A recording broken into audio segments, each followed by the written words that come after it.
जगन्नाथ महाप्रभु, उनके चरणों के एक आश्रित भक्त, उनकी भी मां ऐसी थी। उस भक्त का नाम था सालबेग।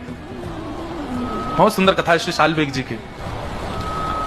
सालबेग जी की माता जी, उनका पूर्व चरित्र तो इतना विस्तृत नहीं सुनेंगे, पर बस इतना मात्र समझ लीजिए कि एक म्लेच्छ व्यक्ति ने अपहरण करके उनको ले गया और हठपूर्वक उनके साथ ब्याह कर लिया, और ब्याह के पश्चात उनको गर्भ धारण हुआ। बहुत ध्यान से सुनना। तो जब गर्भ धारण हुआ तो समुद्र में अपने प्राण त्यागने के लिए जाने लगी। तभी मन में एक भाव उत्पन्न हुआ, मन में एक विचार उत्पन्न हुआ कि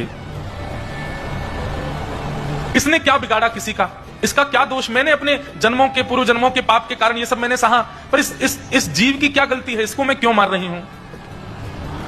बस वह भाव चित्त में आया और अपने प्राणों का त्याग करने जा रही थी, रोक लिया स्वयं को।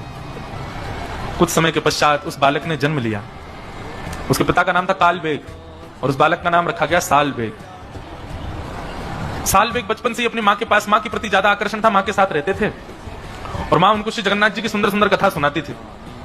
दर्शन करने कभी नहीं गया, कोसों दूर गांव में रहता है सालबेग। तो सालबेग एक म्लेच्छ, माता जी तो उनकी ब्राह्मणी थी पर पिताजी उनके म्लेच्छ थे, और हठपूर्वक उनका वर्ण करके और फिर बालक का जन्म हुआ। सालबेग बचपन से ही कोई भी बात होती है, जगन्नाथ जी जगन्नाथ जी जगन्नाथ जी के बारे में उनकी माता जी सुनाती रहती। जगन्नाथ जी के ऐसे बड़े बड़े नेत्र हैं, तेरे को पता है ऐसे बड़े नेत्र क्यों उनके? सालबेग कहता क्यों? बोले इतनी भीड़ होती है मंदिर में, सब लोग उनको देखें नहीं देखें, इसलिए ठाकुर जी के बड़े बड़े नेत्र। बोले तुम मुझे मत देख पाओ, मैं तो तुम सबको देख रहा हूं। सालबेग कथा सुनता, पर जैसे जैसे थोड़ी आयु बढ़ने लगी, सालबेग अब कहता मां आप केवल कथा सुनाती हो, मुझे जगन्नाथ जी से मिलाओगी कब, मैं जगन्नाथ जी के पास जाऊंगा कब? इस प्रश्न का कोई उत्तर नहीं था मां के पास। कैसे जाएं, पिता बड़ा निष्ठुर है, मारेगा, हत्या कर देगा दोनों की। लेकिन सालबेग को कुछ कहती नहीं।